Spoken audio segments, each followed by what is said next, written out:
I know that I probably introduced myself to just about everybody here more than once already during the weekend, and I will probably do that yet again because I can't remember who all I've talked to so far. I come from I promise you guys, I will be moving. And ultimately, PowerPoints are not a huge thing with me, so there's going to be stuff here and some pictures, but I'm going to be moving all over the place. I'm sorry, camera. I am a co-owner of ZPG Games, which produces a fantasy boffer LARP. With more down the road, it's coming. I'm also the host of Adventures in LARPing, which is a show about LARP on cable access here in Austin, but also online through a host of other things. When I started, I have played primarily a lot of boffer LARPs and a lot of fantasy genre boffer LARPs.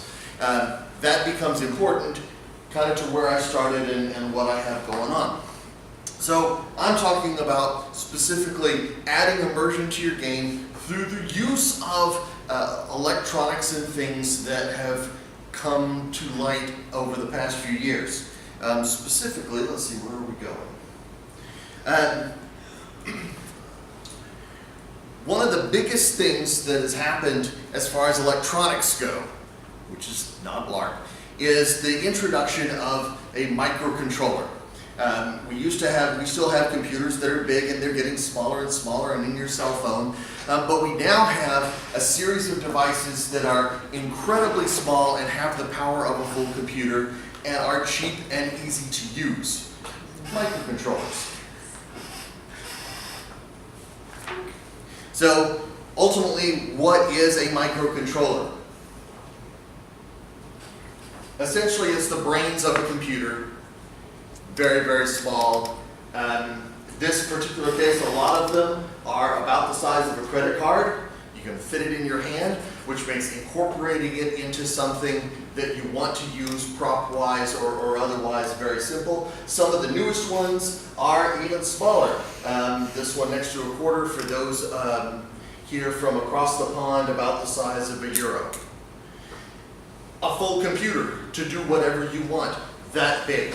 So when you want some sort of a prop that you want to actually do something rather than having somebody stand there and say, all right, you see this happen. You can make that happen with something like this. Now, there are some really good things about them. Not only are they small, they're cheap. The biggest, most powerful ones run between $20 and $40. Some of the little ones are about $3. So if you need a whole horde of them to do a whole horde of things, and we'll get to what those things are, but you need to do a whole horde of things, they're real cheap to mass produce and get quite a few of them for your game. They're also incredibly easy to program because ultimately you're going to have to tell this thing what you want it to do. I'm not a programmer, but I can read code and I can kind of figure things out. And these are designed specifically for folks to be able to do that who are not programmers, who are just kind of designing and going about their own way.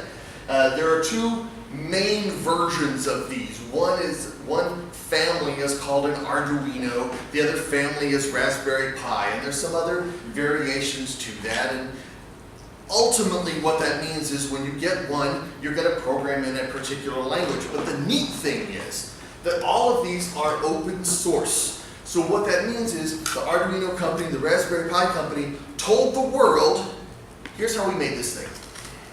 Feel free to make it. Here's how we built the code. Feel free to do what you want. That means for us who may not be programmers, we can simply go online and find somebody who already did essentially what it is that we want to do and take their stuff. For instance, I was recently on vacation at Disney World, which are big fans of lots of detail and everything. I was at a particular restaurant where they had a hallway of suits of armor that were asleep. Occasionally one would snore. I thought, that's really neat. I've got a wall of armor at home. I want to put it to sleep and make one snore. I have an Arduino sitting around. Let's see, what do I do for code? Hold on. Google. 5 minutes. I've got code, and all I'm doing now is finding the right snoring file to pop in here, and I can plug this thing in one of my suits of armor, and my cats are going to freak out, I tell you what. But it'll be fun. But if you wanted something similar, if you wanted something simple to do at a particular event or a particular LARP that you're running, it's really that easy. Even if you find some code that you're going to have to alter, the code is designed for people to fiddle with and play with and learn easily. Now, what all can we do with these magical, wonderful things? So, ultimately, I'm not used to a projector this low. So ultimately, what a microcontroller does is it takes input from something and it does output to something. Now, I know that's incredibly generic, but it's because all of the inputs and outputs can be so varied. So let's take this for instance. We've got light switches on the wall. Right now, if I want, I will flip the switch. And what happens is the lights would turn off. I've given input of flipping the switch. Output, lights turn off. So, same sort of thing, idea with a microcontroller. The neat thing is, you've got all sorts of things that you can plug into it.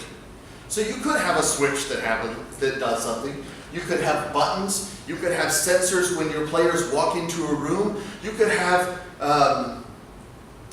temperature sensors, air sensors, light sensors, flame sensors, and as soon as you have some sort of a LARP where you need the flame sensor to do something, I don't really want pictures, please. So once you have one of these sensors to do something with the environment, maybe it's something built into even a costume. There are muscle sensors so that if you want your wizard to cast something and you want them to produce certain movements to go along with said spell, you can add in muscle sensors and build it into their costume. Now when they do that, something actually happens, as opposed to somebody coming out and saying, fireball. Neat. And then, so we've got the input down. When we get to the output part, again, I'm talking generic because of the wide variety of things that it can do. It can do something as simple as turn on the lights.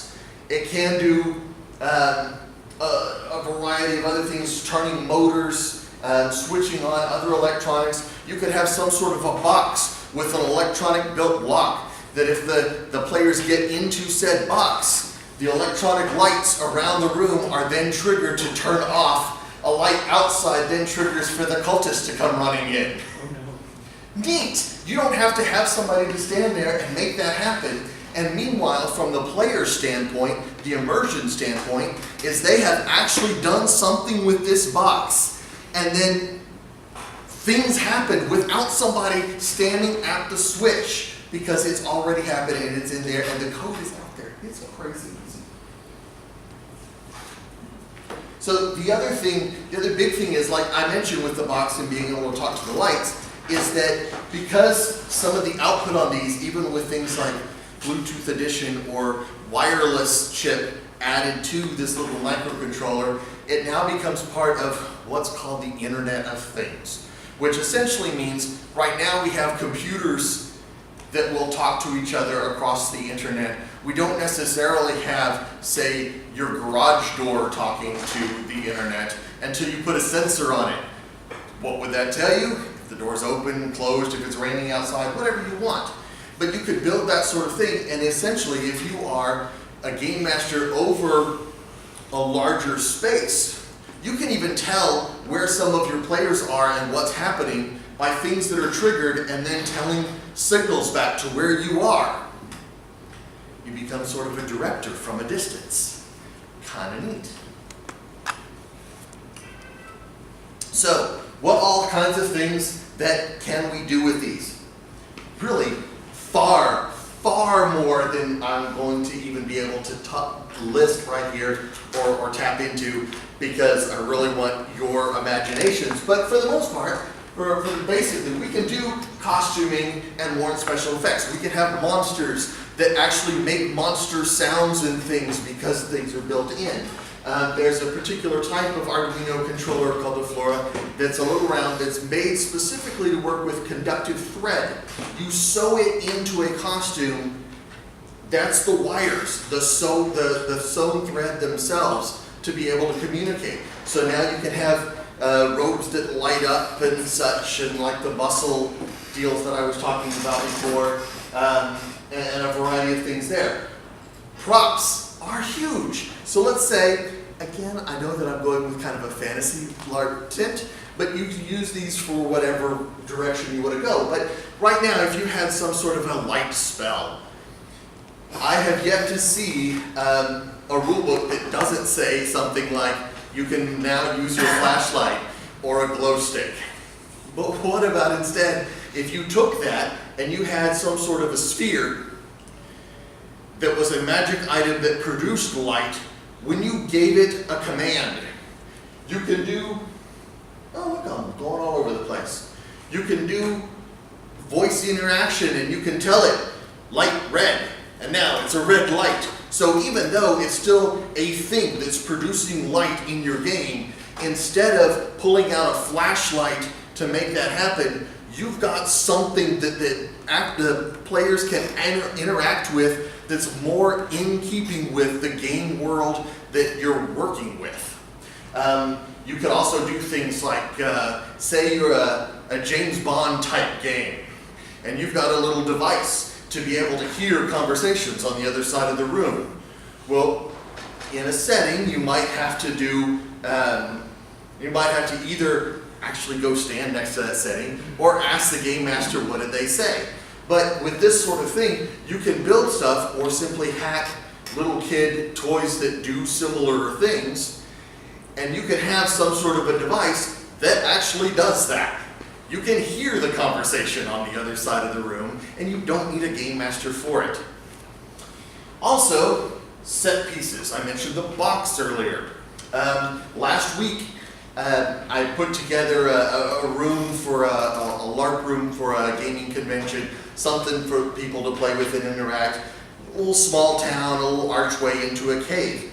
I could easily take, say, that archway that was done with paper mache over a wood frame and build in some triggers and sensors so that as players walk through, there's a motion sensor. All of a sudden, smoke comes out and noises happen as they now enter the cave. They may think twice about entering the cave.